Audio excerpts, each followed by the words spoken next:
Dah. Assalamualaikum warahmatullahi wabarakatuh.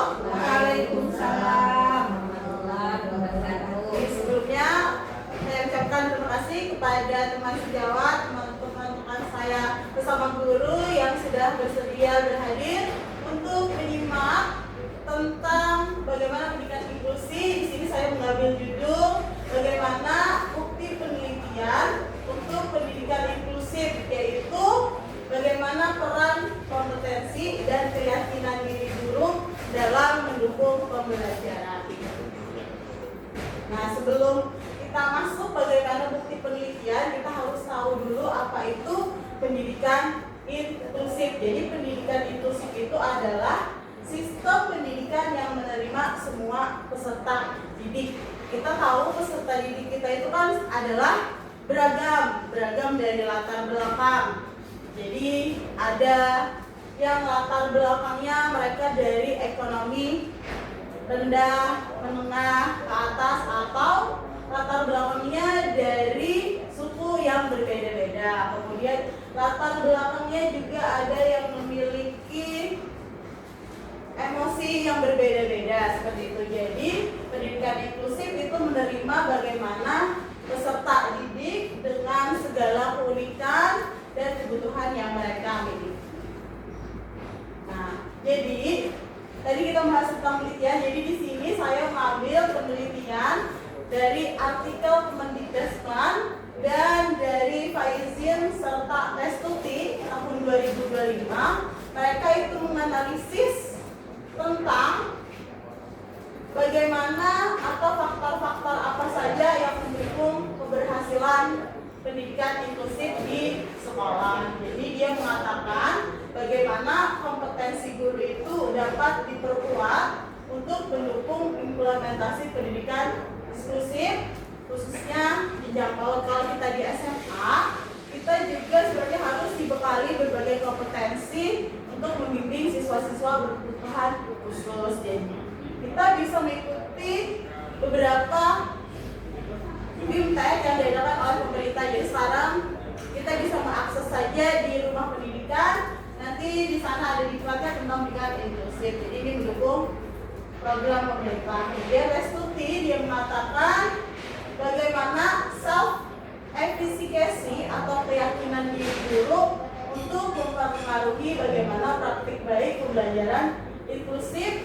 dan layanan bagi peserta didik berkebutuhan khusus. Jadi kita sebagai guru itu harus punya keyakinan diri bahwa kita itu bisa mengajar segala macam atau segala jenis siswa yang ada di sekolah kita. Nah, kemudian bagaimana dua peneliti tadi mengumpulkan buktinya? Jadi kedua penelitian tadi menggunakan metode sistem literature review atau SLR, yang artinya para peneliti ini mencari banyak artikel yang relevan dengan topik yang akan ditelitinya, tadi tentang kompetensi guru serta kepercayaan diri guru untuk membimbing siswa pendidikan inklusi. Kemudian setelah dia mencari banyak artikel, dia akan menyeleksi artikel itu berdasarkan kriteria tertentu yang sesuai dengan topik yang dipilihnya.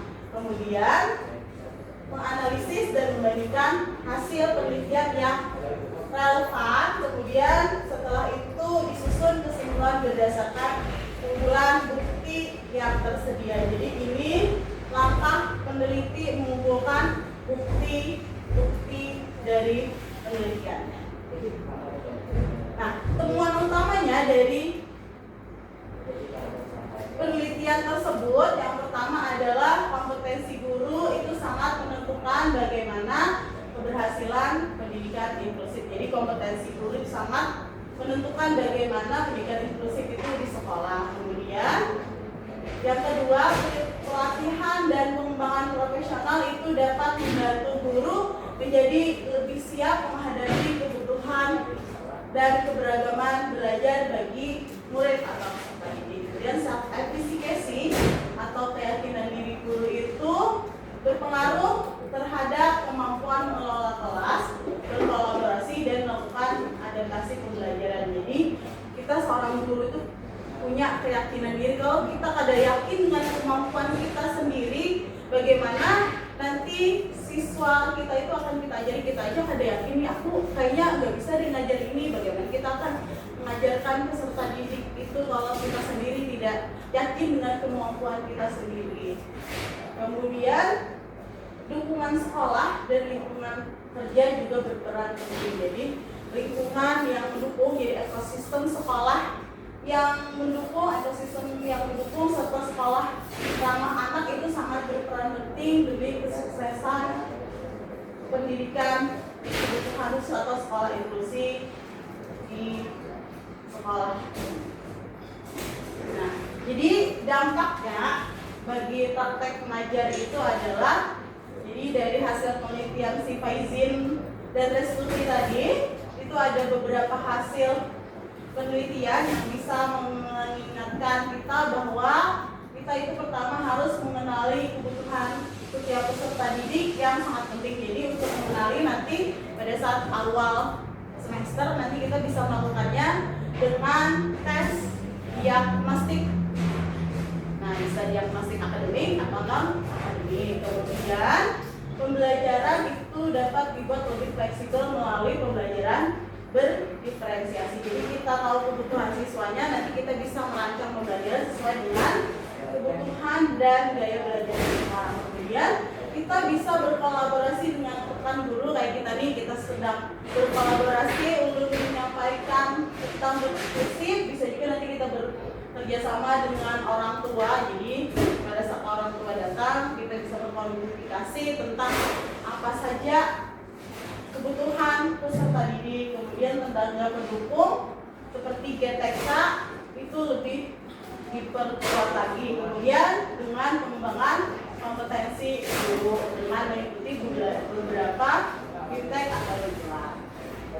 Nah, bagaimana implikasi atau penerapannya di sekolah? Jadi sekolah bisa menerapkan pendidikan inklusif itu melalui yang pertama bisa dengan pelatihan dan pendampingan guru secara berkelanjutan. Kemudian sekolah itu bisa melakukan kombel, jadi kita juga punya kombel, nanti kita bisa berbagi di sana. Kemudian bisa membuat, menciptakan budaya sekolah yang menghargai keberagaman. Jadi keberagaman bukan hanya peserta didik, juga keberagaman kita sendiri sebagai guru-guru juga beragam. Kemudian dengan menyediakan sumber belajar yang lebih inklusif. Jadi sesuaikan sumber belajar dengan kebutuhan siswa. Jadi dapat kita simpulkan bahwa pendidikan inklusif itu bukan hanya tanggung jawab satu guru saja, mungkin satu guru pembimbing khusus, tetapi merupakan kerjasama antara seluruh warga sekolah. Nah, jadi kita bisa berefleksi bersama. Jadi dari hasil penelitian tadi, kita atau saya dapat belajar bahwa keberhasilan pendidikan inklusif itu tidak selalu dari perubahan yang besar, tapi kita bisa mulai dari hal kecil, yaitu yang pertama bisa memahami kebutuhan peserta didik dengan baik, kemudian mencoba strategi pembelajaran yang baru secara bertahap, sedikit demi sedikit kita bisa membuat pembelajaran yang berdiferensiasi, serta kita bisa saling berbagi dan belajar bersama dengan rekan sejawat, baik itu lewat kombel atau berbagi praktek. Nah, jadi itu yang bisa saya sampaikan, dan ini adalah sumber kajiannya. Semoga Bapak sedikit berbagi pengetahuan ini bisa menjadi tambahan ilmu dan nanti bisa diterapkan bagi teman-teman saya semuanya. Terima kasih atas kehadiran ibu-ibu semuanya. Ulun akhiri, wassalamualaikum warahmatullahi wabarakatuh. Waalaikumsalam.